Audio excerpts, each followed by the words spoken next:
Hello everybody. Today we're going to be looking at number 2 of the original Adventures Reincarnated, D&D the Isle of Dread. This is a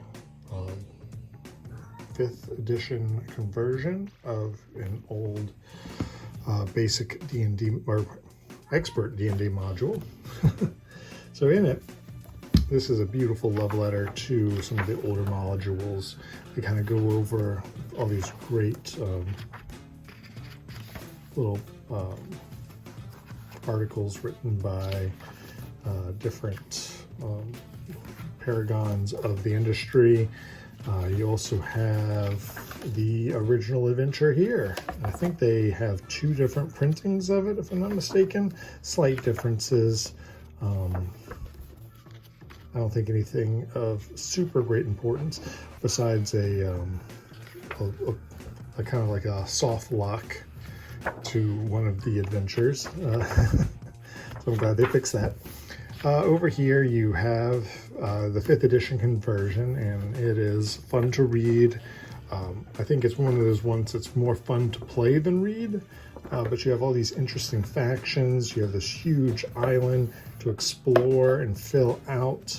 You have a bunch of new monsters, new I guess items, the magic items, not a tremendous amount of magic items, let's get over to them, but it is still nice to see that there's a bunch of cool things to find. Some of the monsters and antagonists are kind of weird.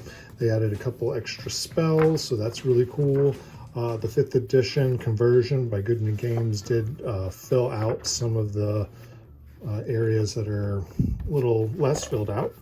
You have a couple pre-generated characters here that you can play as, and I guess you could run this at level 1 if you really wanted to, but it's nice to see that they have everyone set up for third and 4th level and all this other stuff. So it's pretty cool. Lots of cool NPCs to throw in at your players.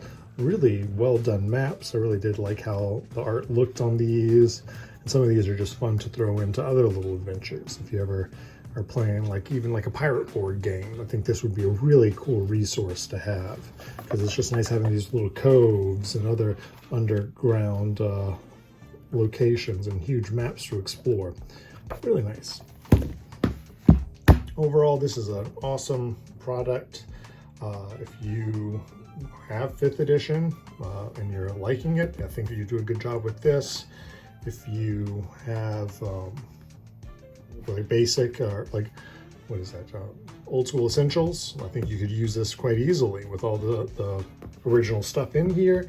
And it's just nice having one of the famous adventures just here, and a nice hardbound book that's quite big, but it is very thorough, and it's fun to see the history of D&D. So that sounds good to you. I would suggest it heavily. It is a really cool part of my collection.